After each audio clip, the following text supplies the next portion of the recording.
नमस्कार दोस्तों, स्वागत है आप सभी का मेरे YouTube चैनल में। आइए आज आधुनिक भारत का एक महत्वपूर्ण टॉपिक शुरू करते हैं। भारतीय राष्ट्रीय आंदोलन से संबंधित महत्वपूर्ण आंदोलन और घटनाएं जो आधुनिक इतिहास में हुई हैं। आइए शुरू करते हैं। भारतीय राष्ट्रीय कांग्रेस की स्थापना।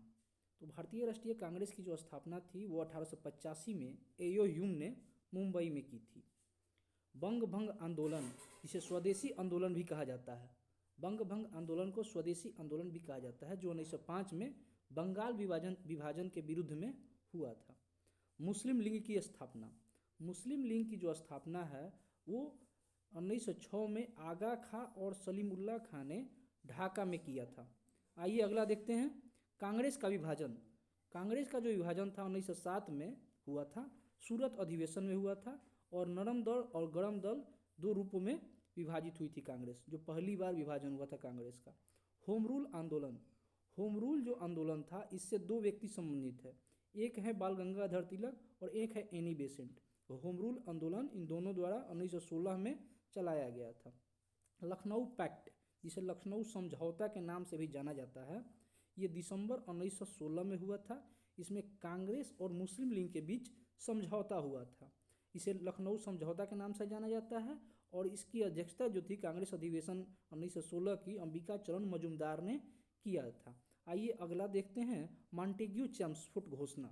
मॉन्टेग्यू चेम्स्फोर्ड घोषणा जो है वो 20 अगस्त 1917 को हुई थी और भारत मंत्री जो थे लॉर्ड मॉन्टेग्यू की ये घोषणा थी। आइए अगला देखते हैं। Rowlatt act. रॉलेट एक्ट जो है वो 19 मार्च 1919 को पारित हुआ था। इसे काला कानून कहा गया। इसके अंतर्गत किसी भी व्यक्ति को संदेह के आधार पर गिरफ्तार किया जा सकता था और इसके खिलाफ ना आप कानून कर सकते थे, दलील दे सकते थे, ना वकील कर सकते थे, मतलब कोई भी अधिकार नहीं दिया गया था। सीधे संदेह के आधार पर आपको गिरफ्तार किया जा सकता था। आइए अगला देखते हैं। जालियांवाला बाग हत्याकांड, जो बहुत फेमस है, बहुत बार एग्जाम में पूछ लिया जाता है डेट सहित। तो जालियांवाला बाग हत्याकांड 13 अप्रैल 1919 को हुआ था और इसके जो मुख्य कर्ता धर्ता थे जनरल डायर जो थे, अमृतसर में यह घटना हुई थी। आइए अगला देखते हैं। खिलाफत आंदोलन। खिलाफत आंदोलन 1919 में हुआ था और इसके जो शुरुआत करने वाले थे शौकत अली और मोहम्मद अली थे। अगला देखते हैं। हंटर कमेटी की रिपोर्ट प्रकाशित। हंटर कमेटी जो बनी थी वो जालियांवाला बाग के संबंध में रिपोर्ट पेश करने के लिए बनी थी और ये 28 मई 1920 में अपना रिपोर्ट प्रकाशित की थी। कांग्रेस का नागपुर अधिवेशन, जिसमें असहयोग आंदोलन जो प्रस्ताव पारित किया गया था वो दिसंबर 1920 में हुआ था। असहयोग आंदोलन का आरंभ जो है, असहयोग आंदोलन अगला, असहयोग आंदोलन 1 अगस्त 1920 को महात्मा गांधी द्वारा शुरू किया गया। चौरी चौरा कांड। चौरी चौरा कांड, जो चौरी चौरा जो है गोरखपुर, उत्तर प्रदेश के गोरखपुर जिले का एक जगह है चौरी चौरा, वहाँ एक कांड हुआ था 5 फरवरी 1922 को गोरखपुर जिले में। इसी घटना के बाद महात्मा गांधी ने असहयोग आंदोलन स्थगित कर दिया था। ये चौरी चौरा कांड जो था वो चौरी चौरा जगह पर कुछ विद्रोहियों द्वारा, जो असहयोग आंदोलनकारियों द्वारा एक थाने में आग लगा दी गई थी। इसके बाद महात्मा गांधी ने इसे हिंसा हो गया इस असहयोग आंदोलन में। इसी के तहत महात्मा गांधी ने असहयोग आंदोलन स्थगित कर दिया। अब देखिए अगला, स्वराज पार्टी। स्वराज पार्टी की स्थापना। स्वराज पार्टी की जो स्थापना है वो 1 जनवरी 1923 को हुई थी और इसके जो संस्थापक थे मोतीलाल नेहरू एवं चित्तरंजन दास थे।